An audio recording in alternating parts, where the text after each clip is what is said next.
দেশনেত্রী বেগম খালেদা জিয়ার সম্মানিত উপদেষ্টা মুক্তিযোদ্ধা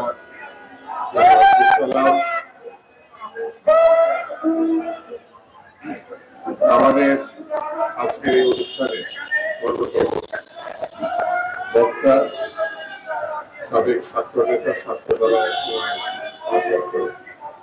সভাপতি কৃষক দলের সাধারণ সম্পাদক ফজল ইসলাম বাবুল, আমাদের প্রিন্সিপাল স্যার নিসারুল হক সহ সম্মানিত নেতৃবৃন্দ, ভাই এবং বোনেরা, সাংবাদিক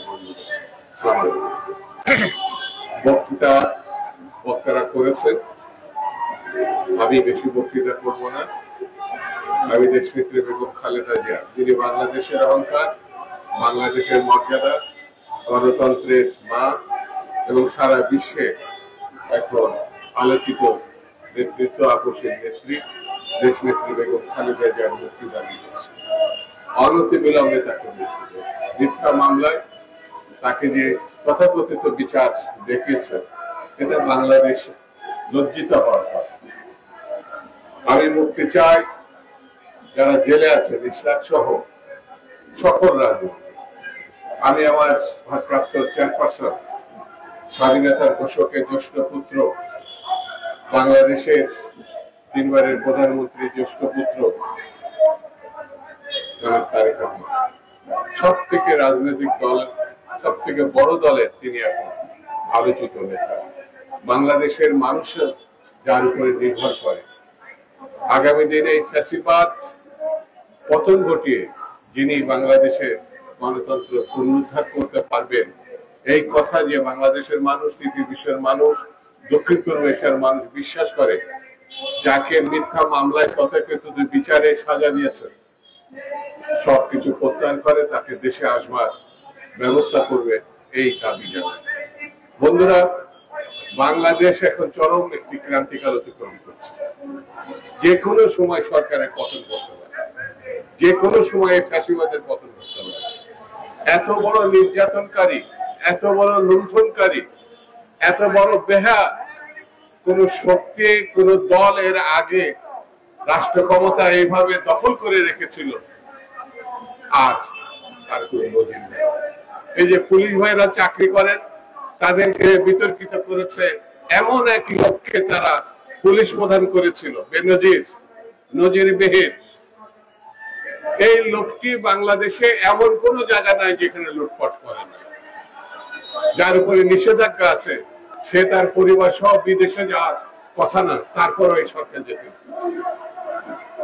মিস্টার আজিজ সেনাবাহিনীকে কলুষিত করেছে, তাকে এই সরকার পোস্টিং দিয়েছিল সেনা প্রধান হিসেবে।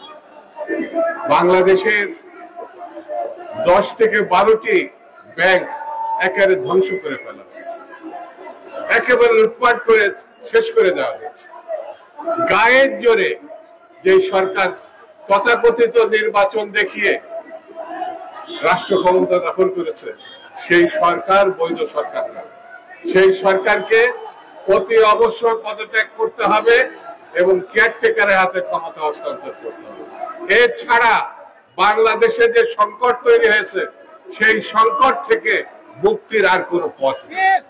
এই দেশের কৃষক, এই দেশের শ্রমিক, এই দেশের মজলুম জনতা 2 দিন পরে যে কুরবানি, সেই কুরবানিতে তারা স্বাচ্ছন্দ্যে কুরবানির দিনটি পালন করতে পারবে। একটু আগে দেখলেন, যারা ঢাকা শহরটাকে পরিষ্কার পরিচ্ছন্ন রাখে, দিনের পর দিন, মাসের পর মাস, বছর পর বছর, তাদেরকে এই সরকার উচ্ছেদ করে তাদের জমি দখল করার উদ্যোগ নিয়েছে। আমরা মনে করি অনতি বিলম্বে এই পদক্ষেপ থেকে সরকারের সরে যাওয়া উচিত। বন্ধুরা, আমি বেশি বক্তৃতা করবো না, শুধু এতটুকু কথা বলে, দেশনেত্রী এবং আমাদের নেতারা যারা জেলে আছে, তাদের যদি মুক্তি না দেওয়া হয়, যে আন্দোলনের মধ্য দিয়ে আপনাদের পতন হবে, সেই পতন হবে অত্যন্ত হৃদয় বিদারক। আপনারা নিজেরাও জানেন না যে এই দেশ থেকে যদি একবার পতন হয়, বিশ্বে আর কোনো জায়গায় আপনাদের আশ্রয় নেওয়ার মতো কোনো জায়গা থাকবে না। সেই জন্য